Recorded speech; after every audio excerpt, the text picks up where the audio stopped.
tal amigos? ¿Cómo están? Muy buenas noches, gracias por estar con nosotros. 21,6 la temperatura en este momento, me dice la dirección de meteorología, están 13,8 y va esto a bajar hasta los 8 grados, así que bastante fresco.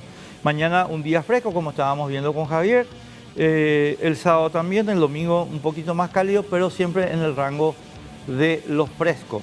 Antes de presentarles a nuestro invitado de hoy, que para mí es un verdadero placer que esté hoy con nosotros, quiero recordarte que el Banco Atlas te está dando la chance de que vos trabajes con comodidades de tu casa, de tu oficina, desde donde te sea más cómodo realmente, con el home banking en la compu o el Atlas móvil en el teléfono. Tenés todas las operaciones que el banco habilita, todas, cero estrés.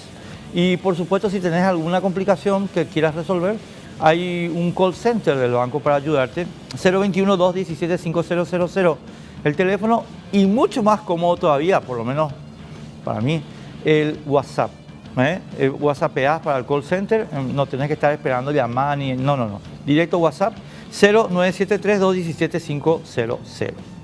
Y Personal te está ofreciendo un mega plan para que te mantengas conectado. Es un plan ilimitado, 50% de descuento por 18 meses, 8 gigas y llamadas ilimitadas, 80.000 guaraníes. Además puedes canjear 2 gigas más con el saldo que recibís. Así que puedes quedarte conectado con Personal sin problema. Muy bien, les decía que para mí siempre es un placer hablar con la persona que hoy está con nosotros. Y ustedes van a ver que estamos hoy en una posición física distinta, porque tenemos que cumplir las normas de aislamiento, de distanciamiento. Generalmente siempre estamos con los invitados de Mesa Periodista aquí en la mesa, pero hoy Eric Caballero, gracias por estar con nosotros, está a 2 metros, más 3 metros por ahí medio. ¿Cómo te va, Eric? Gracias por estar con nosotros. ¿Qué tal, Enrique? Y un saludo a la audiencia de ABC TV. Gracias por la invitación y feliz Día de la Independencia para todos. Igualmente. Quiero contarte que nuestro programa de la vez pasada de la Segunda Guerra Mundial causó muy buena impresión. Sí, realmente yo también me sentí muy satisfecho porque recibí todo tipo de comentarios y creo que es sumamente saludable, ¿verdad? Fue saludable. Sí, de repente uno también se entera de que había algunos que simpatizaban un poco con el Führer, pero bueno, está bien. Hoy te convocamos porque, bueno, queremos hablar de la independencia nacional, ¿verdad? Vos sabés que quiero hacer una pequeña introducción para conversar contigo del tema, y quiero contarles que estábamos hablando con él de un tema enseguida fuera de aire, pero que me parece pertinente. Estamos viabilizando a 2 generaciones ya que no conocen nuestra historia. El sistema educativo paraguayo no tiene nuestra historia en el currículum, es algo increíble, es una cosa que ofende. Y de repente hay mucha gente de estas 2 generaciones que incluso llega y se pregunta, o sea, ¿por qué lo que somos paraguayos? ¿Qué es lo que hacemos acá? ¿Por qué no somos nomás? Y te dicen así, muy sueltos de cuerpo, ¿por qué no somos un estado de Brasil o una provincia de Argentina, etcétera? Y yo creo que tenemos que explicar, sin cansarnos, por qué somos paraguayos, Eric. Así que empiezo con esa pregunta. Y somos paraguayos, yo creo que por 2 razones. La primera es que éramos una provincia, el origen de la presencia española en el Río de la Plata es uno de los objetivos que trae Pedro de Mendoza en su expedición ya en el siglo XVI, es detener el avance portugués. Y Asunción queda como el centro de esa detención del avance portugués. Hoy es un aniversario más de Villarrica. La Villarrica original está fundada al norte del estado actual del estado brasileño de Paraná. Ahí se fundó originalmente justamente con el propósito de detener ese avance portugués. Y esa fue la función que hizo que quedásemos bastante aislados. Además de que en ese aislamiento, y obviamente con ese alto mestizaje, porque no hubo otros núcleos de inmigrantes españoles, principalmente en el 17 y casi toda la primera mitad del 18, entonces la madre indígena guaraní impuso su cultura y su idioma, por sobre todo a sus hijos y a sus descendientes. Entonces ese guaraní hablante hace que se genere una serie de particularidades. De hecho, muchos de los bandos que ordenaban los los gobernadores, dice, y que alguien inteligente en lengua guaraní les explique, ¿verdad? O sea, que ellos mismos eran conscientes de que si se quedaba solamente la lectura de la instrucción en castellano no iba a llegar. Y somos paraguayos, yo creo que la decisión en un principio, ese 14 y 15 de mayo de 1811, estos señores que se ven en imagen, ellos pretendían unirse al proyecto que había empezado en Buenos Aires, pero con una condición muy clara, con respeto, con unidad, con una especie de confederación. Yo siempre doy ese ejemplo en las clases. Ellos lo que plantearon es Estados Unidos, donde Virginia tomaba sus decisiones y Nueva Jersey también. Ahora, ¿qué es lo que ocurre? Que Buenos Aires no acepta eso. Quiere seguir imponiendo todas las gabelas, todas las cargas impositivas, no cumplen esos 2 años. Entonces finalmente los paraguayos dicen, bueno, no vamos a aguantar otros 200 años de ser maltratados y de ser esquilmados en cuanto a nuestro comercio. Y obviamente eso lleva finalmente a proclamar la Primera República. Por eso que el Paraguay es la primera república de Sudamérica cuando el 12 de octubre más de 1000 diputados, lamentablemente no tenemos la nómina completa de esos diputados, decide por unanimidad. 12 de octubre de 1813. 12 de octubre ellos deciden finalmente proclamar la república y decir con Buenos Aires ya no hay ninguna posibilidad de seguir negociando. Ahora, vos acabas de mencionar un tema, Eric, que a mí me parece fundamental y yo lo estuve, muy sintéticamente esta mañana en AM y esta tarde en FM, el tema de no queremos seguir aguantando que nos exploten. Y quiero plantearte un tema, y miro a la cámara porque para hacer la introducción, decir, claro, yo estaba contando, y vos corregime, porque vos sos el profesor acá, yo solamente un aficionado, la provincia del Paraguay, que tenía esa característica de ser marca de frontera, digo, marca como marqués en el derecho feudal, era también una provincia que tenía una capacidad de producción muy interesante en tabaco y en hierba. Y había generado un cierto nivel de prosperidad hasta que en 1722, creo, se crea el puerto preciso de Santa Fe. Y el puerto preciso de Santa Fe elimina la renta del productor paraguayo. O sea, nosotros, productores de hierba y de tabaco, generamos una renta, digamos, suficiente, pero la renta nos las expropian en el puerto preciso de Santa Fe y en el lapso de 30 años breve, creo que es hasta la nota de Aranda, creo que es la primera nota a los españoles quejándose del tema. Aranda creo que es, no sé cómo se llama. Fernando de Pinedo, esta provincia necesita redención, su majestad. Esa nota le dice, che, carancho, perdón, yo voy a hablar un poco de la calle y vos me corregís, boludo, nos están esquilmando, nos están dejando pobres. Y termino el relato con lo siguiente, y tan es cierto esto que hay un relato, creo que en uno de esos que visitó al dictador Francia ya después de la independencia, que se sorprende del nivel de pobreza del Paraguay. Que es eso, ¿verdad? Nos independizamos porque nos estaban robando todo. Claro, lo que ocurre es que hasta que se produce el decreto del libre comercio, que termina suprimiendo este puerto preciso en Santa Fe, que fue un castigo por lo de la revolución de los comuneros, pero ya la revolución de los comuneros es una queja contra eso en parte, porque era sumamente injusto. Nosotros teníamos una frontera viva.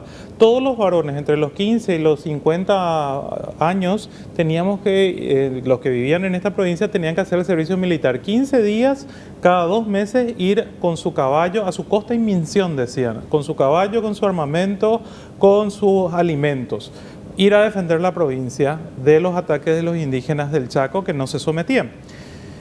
Esas gabelas que se le impone con el puerto preciso sirven para que Santa Fe tenga un regimiento pagado que pudiese defenderles de los indígenas del Chaco. El mismo problema nosotros teníamos. Y además, después se suben esos impuestos para que Buenos Aires pueda construir su presidio, que era su fortaleza, para defenderse de los piratas ingleses y los demás corsarios. Entonces, obviamente, la provincia durante todo ese siglo XVIII permanentemente el cabildo va diciendo, es injusto, su majestad, lo que nos están haciendo, porque no puede ser que con nuestro sacrificio, como decís muy bien, con nuestro producto, que la hierba no era fácil ir a hacer la producción y la extracción en los yerbales naturales, estamos pagando la defensa de otras jurisdicciones cuando nosotros tendríamos que pagar nuestras propias jurisdicciones. Y en ese sentido, incluso en 2 ocasiones, el Cabildo de Asunción presenta un proyecto de abolir ese servicio militar, porque dice esa pesada carga. Entonces, ¿qué es lo que ocurre? Una de las cuestiones que le hace ganar popularidad a Francia después es justamente que su bandera fue abolir el servicio militar. Dijo, vamos a pagar acá impuestos y vamos a tener un servicio arreglado, y de hecho tuvo un ejército pagado y le liberó al resto. Entonces la gente dijo, bueno, por lo menos nos liberó de esto, ¿verdad? O sea, yo no sabía eso de Francia, entre paréntesis. Sí. El servicio militar vuelve a ser instalado por Carlos Antonio López en 1845. Claro, ahora, el nivel de deterioro, te agradezco también que hayas mencionado el tema de los comuneros, porque hay, digamos, una correlación en todos los fenómenos históricos que se estudian, por la Revolución Francesa, la norteamericana, de asunto económico con asunto político, ¿verdad? Totalmente. Y nosotros no somos la excepción. Lo que pasa es que se enseñó siempre tan románticamente nuestra historia. Y a lo que voy, Eric, es lo siguiente. Cuando le presentan a los héroes del 14 y 15 de mayo como unos delirantes romanticoides, creo que se está perdiendo la cuestión central del problema, y era gente que era muy práctica y que tenía muy presentes problemas muy reales, ¿verdad? De cuánto ingresa el despensero, de cuánto ingresa el productor. Eran esos los temas que ellos hablaban en las noches de conspiración. Sí, ellos eran hombres muy prácticos. De hecho, se nota eso en el bando del 6 de enero de 1812 que firman Yegros, Caballero y de la Mora, porque ya había sido expulsado Bogarín, que fue acusado de ser porteñista, y Francia se había retirado molesto por una serie de medidas que habían adoptado en esos meses. Entonces, en ese bando del 6 de enero, ellos dicen, nosotros tenemos que tener instrucción, tenemos que tener una formación, la educación es lo único que nos va a liberar. Hay que recordar que el Colegio Seminario de San Carlos se creó en 1783, después de casi 200 años de estar pidiendo tener una universidad. Cuando viene lo del libre comercio, también se instala el estanco del tabaco, que si bien es un monopolio real, le permitió ingresar moneda metálica. Había un obispo a mediados del siglo XVIII que dice, en este país nadie puede ser rico porque no se puede ahorrar ni hierba, ni tabaco, ni pieles, porque todo lo consume el orín. O sea, obviamente uno no podía guardar la hierba 20, 30 años acumular. Entonces, es lo que ocurre a partir de 1779, es que hay un movimiento muy interesante en términos de incremento de la productividad. No solamente la hierba del tabaco, sino que comienzan a desarrollarse otras industrias. Paraguay llega a desarrollar una industria naval que fue estudiada por el historiador norteamericano Jerry Cooney, una industria azucarera bastante interesante. Esa industria azucarera fue tan importante que en la época en que Francia vuelve a abrir el comercio con los brasileños, con Itapúa, más o menos hacia la década de 1820, un comercio muy mínimo, porque no era lo mismo comerciar con los barcos por el río. Uno de los productos que se exporta son los dulces. Esos dulces como se hacen todavía en cada cupé, ¿verdad? Esos panes de guayaba. Exactamente. Eso fue una industria que permitió que la gente tenga por lo menos un pequeño ingreso, ¿verdad? Muchas veces sacarle esa perspectiva económica realmente le quita esa sustancia de lo que significó mayo de 1811. O sea, no es solo las ideas de libertad, las ideas de soberanía, sino que eran cuestiones prácticas que ellos creían que era necesario que la provincia tuviese acceso a esos mercados en igualdad de condiciones, que no podía ser que la hierba paraguaya nomás sea la que sostenga la defensa de Buenos Aires. Y esa es la negociación que ellos van a tener entre 1811 y 1813 con Buenos Aires. Buenos Aires le dice, pongan ustedes los hombres, nosotros ponemos las armas. Y la Junta de Asunción le dice, envíen las armas y después enviamos los hombres para apoyar lo que sería después el ejército de San Martín contra los ataques, porque los españoles, hay que recordar que todavía estaban en el Alto Perú, sí, y estaban todavía en Perú y en Chile en ese momento, ¿verdad? O sea, el peligro estaba, o sea, no fue fácil, porque muchas veces yo siempre digo en mis clases, no es que el 14 de mayo nos acostamos siendo provincia española y el 15 ya éramos libres y estaba todo bien. O sea, se vivió tensiones, hubo amenazas cuando se forma la Santa Alianza. Acá Francia no duerme y está medio expectante a ver qué es lo que va a ocurrir con los españolistas. Entonces, obviamente que eso fue generando todo un proceso de ajustes entre estos líderes de la independencia con una realidad que hay que cambiar. O sea, estamos hablando Hoy nosotros tenemos 209 años de existencia como república. En el momento que ellos están haciendo esto, teníamos casi 300 años de pertenecer al Imperio Español. Categórico. Ahora, vos sabés, Eric, yo tengo siempre unas posiciones muy jugadas sobre algunos temas, y uno de los temas sobre los que tengo posiciones muy jugadas es nuestra independencia y lo que significa nuestra independencia para el futuro. Y te voy a plantear esto porque esto que acabas de señalar a mí me lleva inexorablemente a Mercosur. Y quiero, si me permitís, hacer una breve contextualización para que vos... justamente, yo creo que el crimen, y voy a usar la palabra crimen, de haber ingresado a Mercosur, es haber perdido la perspectiva de por qué somos paraguayos y por qué somos independientes y no provincia de Formosa o estado de Río Grande do Sur. Y es justamente porque en la situación que vos estás describiendo, en Asunción había gente con ideas muy claras sobre lo que estaba pasando y lo que había que hacer. Y yo creo que nosotros perdimos esa perspectiva en la negociación de Mercosur. Y entonces, por ejemplo, aceptamos una cosa que está estricta y solemne y expresamente rechazada en la nota del 20 de julio de 1811, que es, chicos, nos vamos a juntar si somos iguales. Y resulta que se van y firman un Parla Sur donde no somos iguales. Brasil tiene mayoría absoluta en la representación, nosotros somos la última minoría. Entonces voy a decir al Ministerio de Relaciones Exteriores, che, loco, ¿qué loco ustedes estudiaron? ¿Cómo ustedes se van a firmar este papel?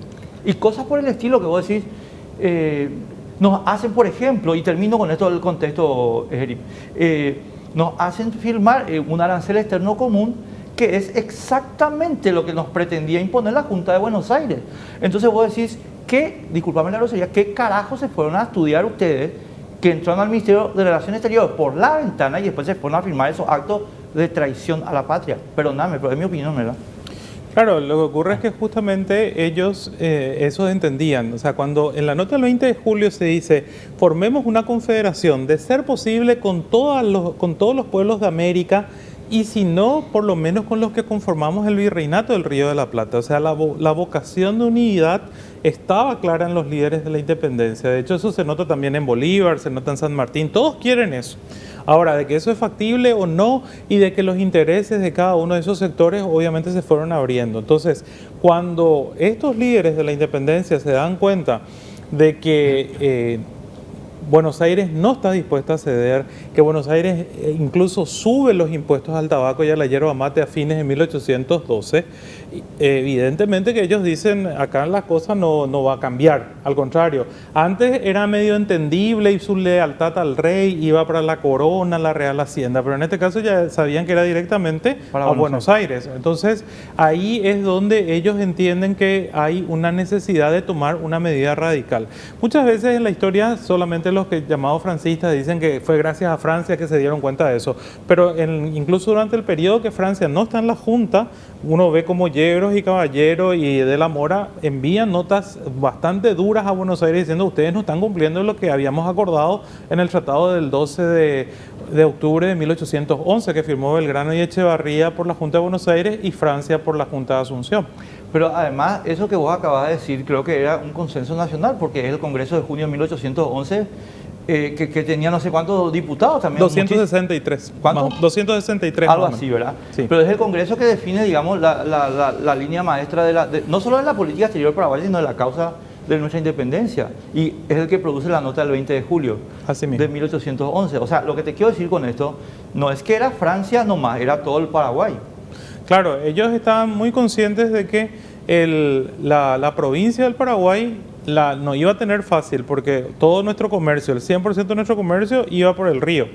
Y de hecho eso se va a notar cuando comienza a aumentar el bloqueo, no solamente de los barcos españoles que están surtos en Montevideo, porque Montevideo sigue siendo realista, sino que después Buenos Aires también pone una falúa y después encima se suman las tropas artillistas que también comienzan a asaltar a los barcos que iban bajando y subiendo con los productos paraguayos y con los productos que se importaban. Entonces, en esas condiciones era prácticamente insostenible. Y justamente eso que vos mencionabas del tema de la pobreza y de haber estado durante casi 200 años prácticamente en la subsistencia mínima, donde la única diferencia era por el apellido, por el estatus o por cuántas hectáreas en esa época eran leguas cuadradas tenías, porque prácticamente la diferencia de la calidad de vida entre un hombre muy rico y un hombre muy pobre era muy mínima, ¿verdad? Entonces ellos van a tomar esa decisión y es ahí donde uno entiende por qué aguantaron incluso todo ese largo periodo de Francia, los primeros 10 años de Carlos Antonio López, en donde prácticamente para comprar una tela, un metro de tela, te salía una buena cantidad de dinero y de esfuerzo, ¿verdad?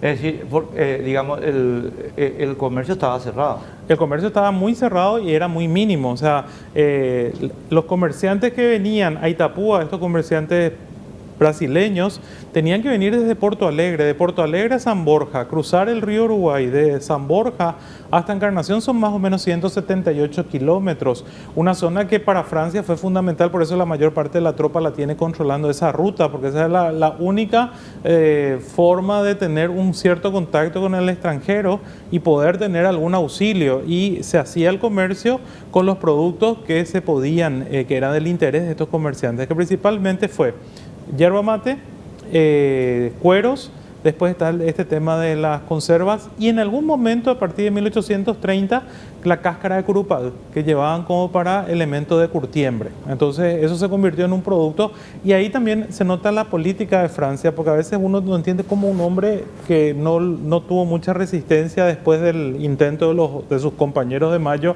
de matarlo en 1820 no tiene mayor oposición. Él iba seleccionando. Este año le tocaba vender a Santiago, Yutú y Villarrica. El año siguiente le tocaba Paraguarí, Ubucuí y Ajos. Y entonces iba rotando, entonces de esa manera iba entrando un poquito de dinero de ese comercio a través de Itapúa, que es lo que es hoy Encarnación. Ahora, abordaste ahí un tema que también creo que es mucho mito en la presentación de los hechos de nuestra independencia, que es el francismo. Y yo sobre el punto tengo, digamos, una posición medio paradójica, Eric, que es la siguiente. Yo soy militantemente partidario de la política exterior de Francia en el sentido de haber comprendido cuáles eran las amenazas reales para la independencia del Paraguay, que siguen siendo las mismas hoy. Aunque soy totalmente antifrancista en la manera en que resolvió ese problema, la dictadura, ¿verdad? Entonces una paradoja, porque ¿cómo arreglas esto sin lo otro? Lo que pasa es que después yo me consuelo a mí mismo y digo, no, lo que pasa es que el Congreso de junio de 1811 ya estableció esas líneas maestras, que después Francia... Ahora, y ahí vengo, Eric, con la cuestión moralmente compleja a mi modo de ver.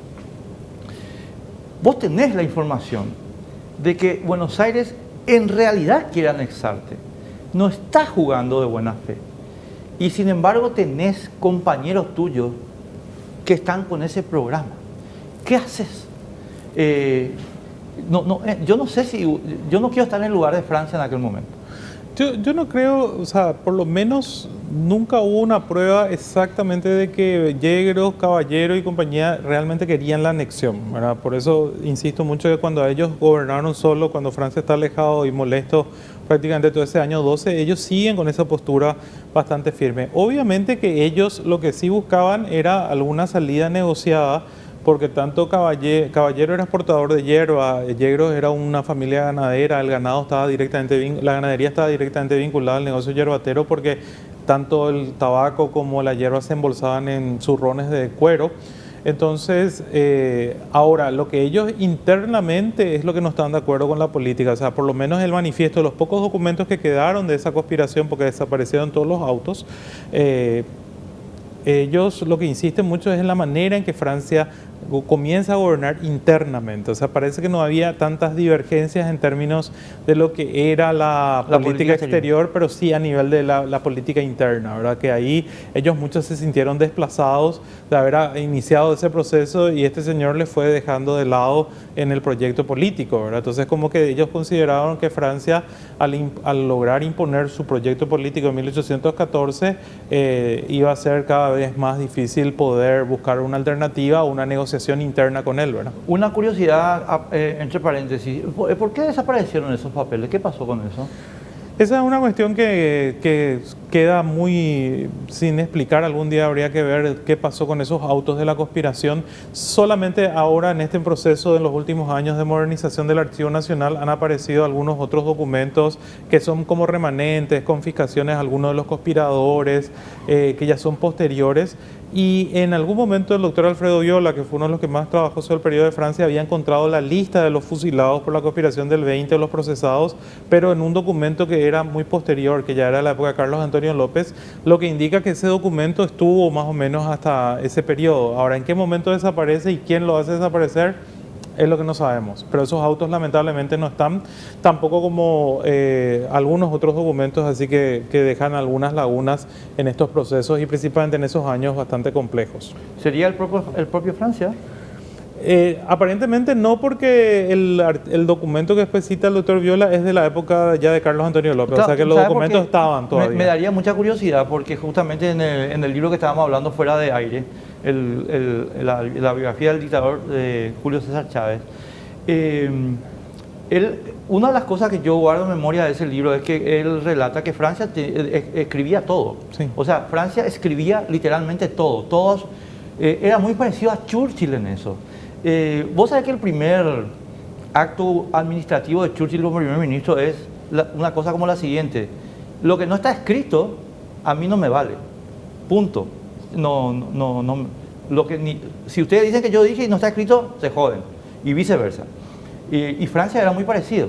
Claro, Francia actúa como un burócrata borbónico, por eso hay algunos trabajos que dicen Francia, más que un dictador de una república, sigue siendo un intendente borbónico, ¿verdad? O sea, porque de hecho es la manera que cómo gobierna, y una de las cuestiones que tienen los Borbones es en ese afinamiento de la burocracia, de informes circunstanciados, de tener justamente distintos pareceres con respecto a determinados temas, y por eso es que Francia, cuando descubre que algunos de sus funcionarios cometen algunos excesos, actúa con mucha crueldad incluso, ¿verdad?, para castigar a quienes cometían actos de corrupción, ¿verdad?, o que eran venales en el ejercicio de sus cargos, que los hubo, porque muchas veces se dice en la época de Francia no había corrupción. No, corrupción siempre va a haber.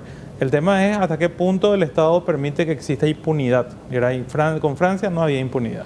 Pero tenemos que ir a la pausa, Eripo, déjame plantear, no quiero discutir de esto que te iba a plantear, sí, porque es otra discusión, pero sí dejar, digamos, bajo solemne reserva, que yo no sé si Francia era honesto, porque tenés la historia de Rojas y de Rojas, la presencia de la familia López, que ellos eran todos millonarios, porque eran parte del círculo íntimo del dictador.